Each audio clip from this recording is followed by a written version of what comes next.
வணக்கம். விஎஸ் ஜோதிடம். இந்த ஜோதிட சேனலில் ரிஷபராசி மிருகசிரீஷ நட்சத்திர சனி பயிற்சி பலன்கள்.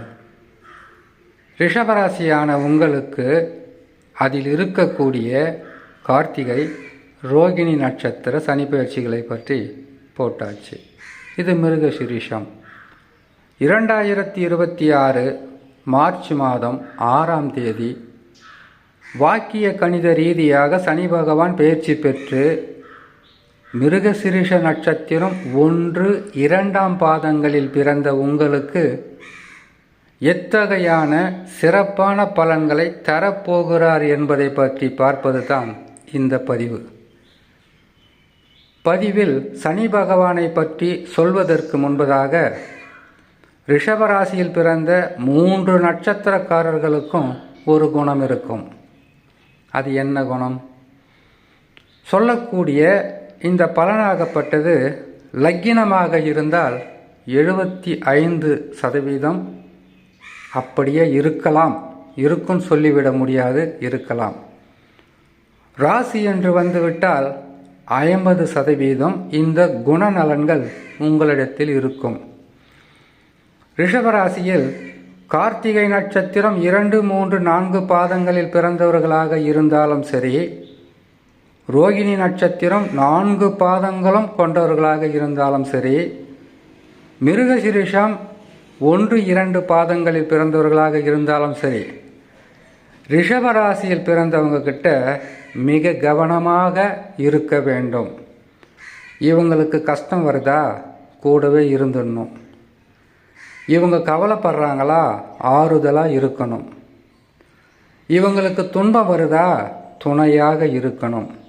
இல்லைன்னா கூட இருக்கிறவங்களுக்கு சொந்த செலவில் சூனியம் வச்சுக்கிட்ட மாதிரி வருங்காலத்தில் கஷ்டங்களை அனுபவிக்கக்கூடிய சூழ்நிலையாக இருக்கும்.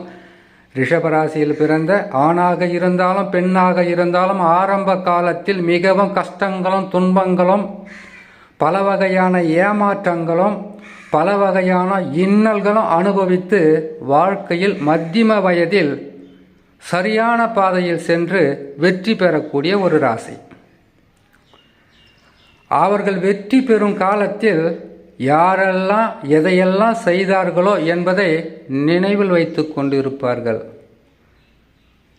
அதே போல இவர்களுக்கு துன்பத்தை தந்தால், இவர்களை கஷ்டப்படுத்தினால், இவர்களை அவமானப்படுத்தினால், இதெல்லாம் எங்கேருந்து உருப்பட போகுது, இதெல்லாம் எங்கேருந்து வாழப்போகுது, இதெல்லாம் எங்கேருந்து தேரப்போகுதுன்னு சொல்லிட்டு வெறுத்து ஒதுக்கினால், இவருடைய வாழ்க்கையாகப்பட்டது ஆரம்ப காலத்தில் கடினமாக இருந்தாலும் மத்தியம வயதில் இவர்கள் எதை செய்ய வேண்டுமோ, எப்படி செய்ய வேண்டுமோ என்பதை கிறிஸ்டல் கிளியராக முடிவு செய்து அனைத்தையும் சாதிக்கக்கூடிய ஒரு ராசி.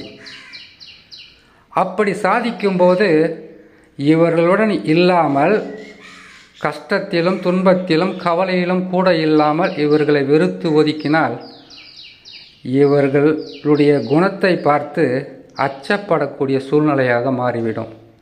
ஏன்னா இரத்தமே வராமல் குத்துவதில் பலே கில்லாடிகள் இவர்கள். இவருடைய குணமாகப்பட்டது மத்தியம வயதில்தான் அதிகப்படியாக செயல்படும். ஆனால் நேர்மை தவறாதவர்கள். சில நேரங்களில் கோபங்கள் என்பது தலைக்கு மேலே இருந்தாலும் அதை அவர்களை காப்பாற்றி கொள்ள எடுக்கக்கூடிய ஒரு ஆயுதமாகவே இருந்தாலும் நல்லவர்கள். ஆனால் இந்த ரிஷபராசியில் இருக்கக்கூடிய 3 நட்சத்திரக்காரர்களுக்கும் வெளியில் பகையாளி எவ்வளவு இருக்காங்களோ தெரியாது. நீங்கள் உருவாக்கி விட்டவர்கள்தான், உங்களுடைய உதவியில் வாழ்ந்தவர்கள்தான் உங்களுக்கு முழுமையான எதிரிகளாக இருப்பார்கள். நான் சொல்லக்கூடிய அந்த பலன் 100% இருக்காது. 50லிருந்து 75% வரைக்கும் உண்மையாக இருக்கலாம். அப்படி இல்லைன்னாக்கா அது உங்களுக்கு நடக்கக்கூடிய தசாவாக இருக்கும். சரி, மிருகசிரீஷ நட்சத்திரம் 1, 2ஆம் பாதத்தில் பிறந்த உங்களுக்கு சனி பகவான் நன்மைகளை செய்வார். திடீர் தனலாபங்களை கொடுப்பார். வாழ்க்கையில் வசதியாகவும் நிம்மதியாகவும் வாழ்வதற்குண்டான வழியை காட்டுவார். ஒருவேளை இப்போ கூட நடந்துக்கிட்டு இருக்கலாம். ஆனால் நன்மைகள் நடக்கும்போது ஒவ்வொருவரும் உணர வேண்டியது என்னவென்றால், நன்மைகள் நடந்து கொண்டு இருக்கிறதா, அடுத்தது கெட்டதுன்றது முடிவு பண்ணிட்டீங்களா, இந்த நன்மையை நீங்கள் தக்க வைத்து கொள்ளலாம். ஏன்னு கேட்டிங்கனாக்கா, 11 சனி பகவான் வந்தால் தசாவே சரியில்லைனாலும் அவங்களுக்கு கையில் காசு பணம் பொருள்றது, நம்பிக்கையான ஆட்கள் கிடைப்பது. நம்பிக்கையான ஆள்னால் கடைசி வரைக்கெல்லாம் கூட வர மாட்டாங்க. நல்ல நேரம் இருக்கும்போது கூட இருப்பாங்க. கெட்ட நேரம் வந்தால் முதல்ல வர்றவங்க இவங்கள தான் இருப்பாங்க. என்றைக்குமே பாருங்கள், நீ தான் என் உயிர், நீ தான் என்னுடைய உடல், நீ என் கண்ணை காப்பாற்றிக்கிட்டு இருக்கக்கூடிய இமை, இப்படின்லாம் பேசுகிறவங்க தான் கடைசியில் பார்த்தாக்கா அந்த கண்ணை குத்தி விட்டு போகிறவங்க அவங்கள தான் இருப்பாங்க.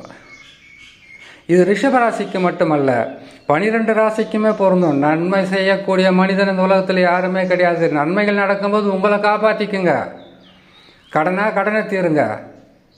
இல்லை ரொம்ப நாளாக உங்களுக்கு வீடு இல்லாமல் கஷ்டப்படுறீங்களா, அதுக்கு முயற்சி செய்யுங்க. கடினமாக உழைக்கணும். இன்னொரு முறை சனி பகவான் 11ஆம் இடத்துக்கு வரணுன்னாக்கா 30 வருஷம் ஆகும். அதிலிருந்து நீங்கள் இந்த 30 வருஷம் வரைக்கும் இப்போ விட்டுட்டீங்கன்னாக்கா நிறையா கஷ்டப்படும். அதுக்கப்புறம் 3ஆம் இடத்தில் நன்மை செய்வாங்க. 11ஆம் இடம் மாதிரி நன்மை செய்யக்கூடிய இடம் வேறு எங்கேயுமே கிடையாது. சரி, ஒரு நன்மையும் நடக்கலை. எல்லா ஜோதிடர்களும் உங்கள் பலன் சொல்கிறதுல கேட்டிங்கனாக்கா பொய்யா புளிக்கிட்டு தான் இருக்காங்கன்னு அவங்க மேலே குற்றம் சொல்லாதீங்க. உங்கள் ஜாதகத்தை பாருங்கள் முதல்ல. ஏன்னு கேட்டிங்கனாக்கா, நம்ம எதிர்க்க இருக்கிறவங்க யார் பேராவது யார் மேலேயாவது கோபம் வந்தாக்கா, இவன் தான் இப்படி சொல்லிட்டான், இவங்க தான் இப்படி சொல்லிட்டாங்கன்னு ஈஸியாக சொல்லிடலாம். இது கிரகங்கள். குரு பகவான் 2ல் இருக்கிறாரா, தனலாபம்.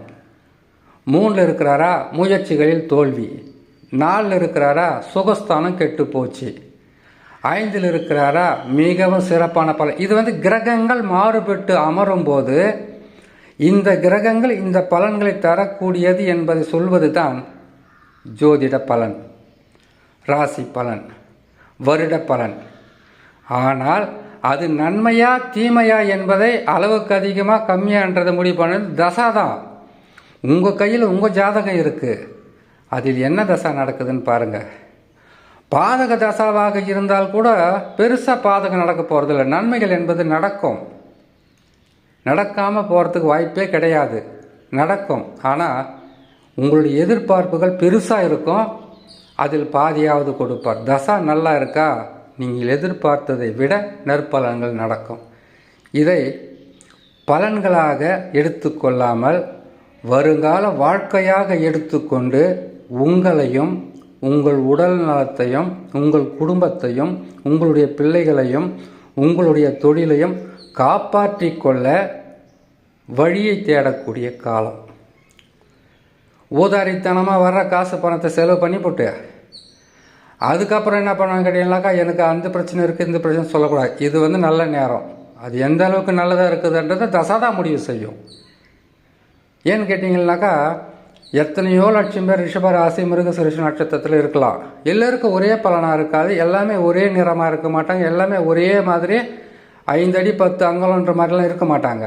எல்லோருக்கும் ஏற்றத்தாழ்வு இருக்குல்லையா, அந்த மாதிரி ஜாதகத்தில் நடக்கக்கூடிய தசாவும் வேறுபட்டு இருக்கும், மாறுபட்டு இருக்கும். ஆகையால் தசாக்கள் எந்த வழியில் உங்களுக்கு பலன்களை கொடுக்க நினைக்கிறதோ அதைவிட அதிகப்படியாக சனி பகவான் தருவார். ஒரு பெரிய தத்துவம் இருக்குது. சனி கொடுத்தால் யார் தடுப்பார், சனி பகவானே கெடுத்தால் அதை யார் கொடுப்பார் என்ற மிகப்பெரிய தத்துவம் இருக்குது. இது அனுபவத்தால் தான் உணர முடியும். ரிஷபராசி என்பது மென்மையும் உண்மையும் உள்ள ராசி. அதே போல் கேட்டிங்கன்னாக்கா, ரிஷபராசிக்காரர்களை ஈஸியாக ஏமாற்றிடுவாங்க மற்றவங்க. அது முக்கியமாக சொந்தக்காரர் தான். இவங்கக்கிட்ட என்ன பேசினா காசு வாங்க முடியும், இவங்ககிட்ட என்ன பேசுனாக்கா நல்லது நடக்கின்றதை அவங்க வீட்டுக்குள்ளே திட்டம் போட்டுட்டு தான் வருவாங்க. நீங்கள் யோசிக்கலாம், ஒருவேளை ரூம் போட்டு யோசிக்கிறாங்களோ அப்படின்னு கூட நினைக்கலாம்.